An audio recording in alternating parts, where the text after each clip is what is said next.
Jeff Metcalf lost his son, Austin Metcalf, a couple months ago, and I can't even imagine the pain he is going through. But on top of that, he not only has to deal with the loss of his son, but he has to deal with the person that killed his son's family and their team steadily coming at him, making false impersonations of him. So they use this white dude and they put him on TikTok, and he sounds like Jeff Metcalf, and he went on a racist rant, and now Mr. Dominique Baby Shaker Alexander made a video for himself. And let's listen to what this idiot says. Hello, y'all. This is Minister Dominique Alexander. I just wanted to take this time to respond to all of the inboxes and emails that we have been receiving about a TikTok live stream, if I'm saying it correctly. Please don't quote me. I told y'all yesterday I'm very new to TikTok, so I don't know all the different things that go on this platform. But I was given a video where it displayed Austin Metcalf's father, Jeffrey Metcalf, having an interaction with an African-American female where he used a racial slur towards her by calling her a nigger, right? The sad part is this is what we've been dealing with since the beginning of the case, right? When we first got this case, it was because of all of the racial tension that was around this case. And many looked at us like we were doing it. When I've been very careful with my words with this Karmelo Anthony case, but also at the same time highlighting the obvious in this situation. Jeffrey Metcalf actions have been justified and yet grieving, and that's yet problematic because yet you still need to be held accountable for your behavior. And you don't get a pass on calling a black woman a nigga bitch, you know what I mean? And so, quote my words, you don't get that pass. And yet it is a disrespect, very disrespect to the delicacy of this situation. But at the end of the day, this is one of the reasons why the father of Karmelo Anthony has repeatedly asked this man, stop coming to his job, stop harassing him. He don't want to talk to you. Him coming to my office, even being asked to leave more than several times. This erratic behavior has not been checked because it's yet fueled by a movement of hate, right? And so, you know, with this being a very delicate case, you know, we've been trying to respond and make sure that we respond that does not hurt Karmelo Anthony in his case of his defense, right?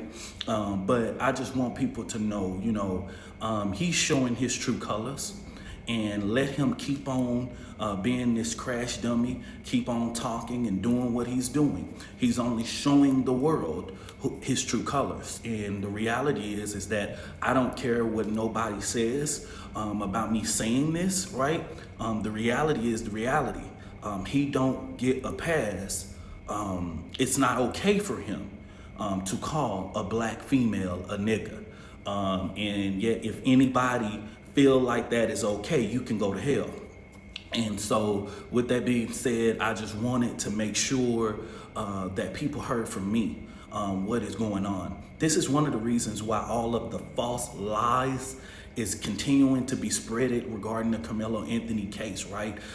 These hateful agenda, these platforms, these white supremacist platforms that are created where these people have these large followings, y'all, that I've never heard of a day in my life, right?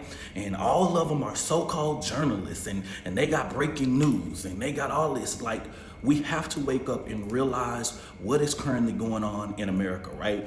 When it comes to racism, right? I don't want to say it, but the reality is, being a president of a civil rights organization, I have to speak truth to power. I have to call it out. I have to educate people, right? And yet at the end of the day, I want to say this word because they like to say it, they like to call us a race baiter. And I'm like, race baiter? You know, race is the reality that I live in every day. It's a sad reality. It's a reality that I don't want to live in. It's a reality that I don't want to educate my black African-American sons, that one day somebody might judge you because of the color of your skin and not the content of your character or how many A's or B's you get in school, right? I don't want to teach my children that, but I have to teach my children that if I want to keep them safe. And the reality is over 400 years of yet slavery and oppression of black people, I'm not going to sit here and do an injustice to my ancestors and the people who sacrificed and did so much, whose shoulders I sit on right now, by yet allowing silence to yet contribute to yet violence, right? And so with that being said, I just wanted people to hear from me. That conduct is yet indicative of what we've continued to say from the beginning of this case, right? And I just want people to know, man, just take it for what it is, right?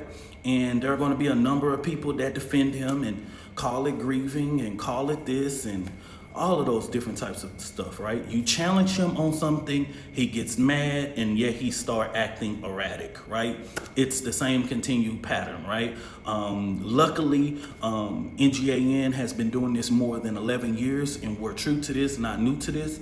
And the reality is that sending idle threats to me, you know, it's just pretty much a waste of time. But the reality is, this is what we live in. This is the world that we live in, right? And so I just want to thank everybody who sent that to us to make sure that we was aware of it. And y'all, this is going to be a long stretch, but like I said, we'll see you at trial. So imagine doing a 6-minute rant on something that didn't even happen. Now, let me show you something, Mr. Dominique Baby Shaker Alexander. You thought that was Jeff Metcalf that says this racist stuff, but it's not. It's a dude by the name of Mark. Someone touches your arm, does that justify you stabbing them in the heart? In a hostile situation where someone walks up to me, answer the question, yes or no. Does it I'm justify answering your question. That's not the situation. Yes, it is. No, it's not. You walked up the whole totality of the situation. He touched him. Does that justify? Okay, man, I'm done. Fuck off. Next person. Man, you fuck off. Yeah, you disrespect. Dude, why don't you go to fucking just somewhere where you belong? The Real, do you have a question or comment today? Yeah, Jeff Metcalf, you're a racist ass prick. Fuck you, nigga. Karmelo. So his. Now that wasn't Jeff Metcalf. It's actually this dude named Mark. And what he is, he's actually on the opposite side. He's actually pro Karmelo. He talks to the family. The family paid him to say some racist stuff. Now listen closely. We did talk about this, me and Andrew, because when Andrew called me the next day, and he talked to his father. Of course, you know, his father doesn't even know the details. And he can't, and Karmelo can't say the details over the phone. The same exact voice, and dude, his last name is Anthony too. This is a white dude with a last name Anthony that is pro Karmelo Anthony. You can't make this up. That's a picture of him right there. And this is an email coming from a former person, part of the Anthony team, a whistleblower, revealing that's what they did, man. So apparently Drew and Dominique have teamed up with a shady Mark Anthony Jokerist guy repping him again. Word is they were on a live video call, and get this, the Jokerist pretended to be Jeff Metcalf during the whole thing, a full-on impersonation. And Dominique came with his video very quick. He got that, you know, this is all planned out, and it's disgusting because they know that Dominique is a baby shaker. He's a woman abuser. You know, it's a side of right and wrong, and black people, white people, all of us have seen it. That's why you got multiple white people and black people on the side of Awesome Metcalf. And in all reality, Jeff Metcalf is going to sue these people. This is horrible, bro. Imagine losing a kid and then you're getting painted as a racist.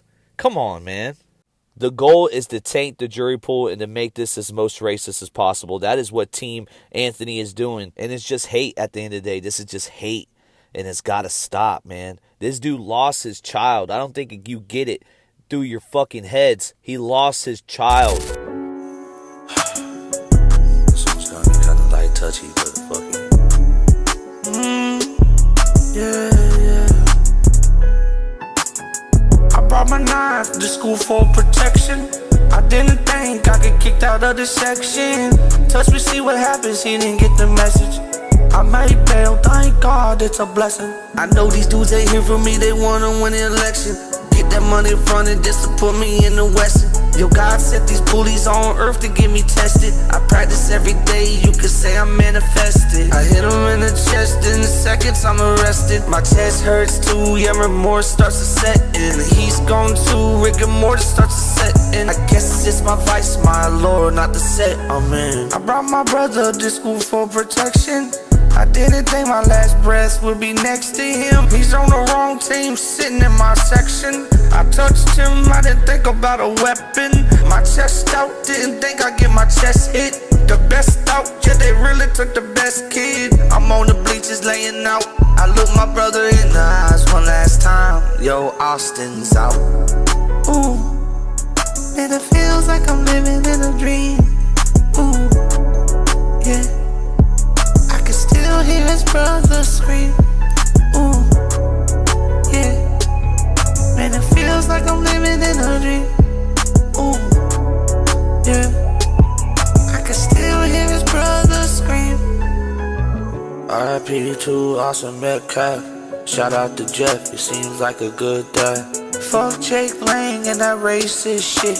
Fuck Dominique, he can eat a dick. Fuck Jake Lang and that racist shit. Fuck Dominique, he can eat a dick. R.I.P. awesome